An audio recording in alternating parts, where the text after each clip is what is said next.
Welcome to my channel Vinni Varma world. ఈరోజైతే ఒక చిన్న మినీ బ్లాగ్ లాగా చేద్దాం అనుకున్నాను.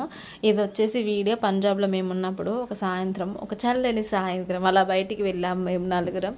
అలా వెళ్ళినప్పుడు ఇలా కొంచెం టైం దొరికినప్పుడు ఫ్యామిలీకి టైం ఇవ్వడం కానీ, ఫ్యామిలీతో హ్యాపీగా టైం స్పెండ్ చేయడం కానీ అలవాటు చేసుకుంటే అంతకంటే హ్యాపీ లైఫ్ ఇంకొకటి ఉండదు. అసలు న్యూస్లో ఏం చూస్తున్నానో ఏం వింటున్నానో అర్థం కావట్లేదు. అలా చంపేస్తున్నారేంటండి బాబోయ్. అసలు అనుమానంతో చంపేయడం ఏంటి? అనుమానం పాత రోగం అని ఊరికి అనలేదు పెద్దలు. మీకు అనుమానించే గుణం ఉంది అన్నప్పుడు అసలు పెళ్ళిళ్ళు చేసుకోకండి. పెళ్ళిళ్ళు చేసుకోవడం ఎందుకు, వాళ్ళని అనుమానించడం ఎందుకు, చిత్రహింసలు పెట్టడం ఎందుకు? అసలు తెలంగాణలో జరిగిన ఈ 2 డేస్లో జరిగిన ఈ 4 హత్యల్లో నాకు అత్యంత బాధ అనిపించింది ఎవరంటే, అసలు ఫుడ్ పెట్టకుండా ఆమెను చంపేసి చూడండి, ఎంత క్రూరల్గా ఉందే. అసలు అతని థాట్స్, ఇంటి చుట్టూ సీసీ కెమెరాలు పెడతాడంట, ఎవరితో మాట్లాడకుండా ఇంట్లో ఫుడ్ పెట్టాడు, రిలేటివ్స్ రానివ్వడు. అసలు ఆమె ఎంత మానసిక క్షోభకు గురై చనిపోయి ఉంటుంది. ఒకరేమో ప్రెగ్నెంట్ అంట.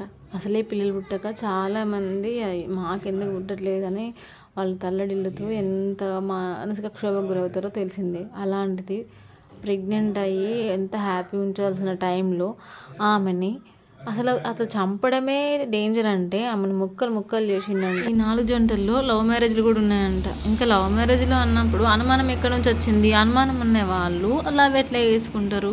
అమ్మాయిలు జాగ్రత్తగా ఉండండి. మీకు పెళ్ళి ముందే దేవుడికి చాలా హింట్స్ ఇస్తాడు. ఇతను మంచివాడా చెడ్డోడా, లేకపోతే మాట్లాడేటప్పుడు కూడా చాలా హింట్స్ వస్తాయి వాళ్ళ దగ్గర నుంచి. ఎందుకంటే అవి మన మైండ్ సెట్కి వాళ్ళు సెట్ అవుతారా సెట్ కారా అనేసి. సెట్ కారన్నప్పుడు కొంచెం ఇబ్బంది అయినా, బాధ అనిపించినా లైట్ తీసుకోండి. పెళ్ళిళ్ళు అయినాక ఇలాంటివి చూసే కానంటే పెళ్ళి ముందే బ్రేకప్లు చేసుకొని హ్యాపీగా బ్రతికేయండి. ఏం కాదు, బ్రేకప్ అయితే పోయేది ఏం లేదు. అమ్మ నాన్నల కోసం బ్రతకండి. ఇప్పుడు చూడండి ఆ 4 అమ్మాయిల పేరెంట్స్ ఎంత బాధపడతారో, చాలా బాధపడతారు. వాళ్ళని చూస్తుంటే బాధేస్తుంది. మీకు అతను కరెక్ట్ అనిపించినప్పుడు ప్రొసీడ్ అవ్వండి, పర్లేదు. ఎందుకంటే అందులో మీకు హ్యాపీ అనేది దొరికిద్ది. ఒకవేళ పేరెంట్స్కి మీ ఆప్షన్ అనేది వదిలేయండి. వాళ్ళ అంతకంటే మంచివి తీసుకొస్తారు.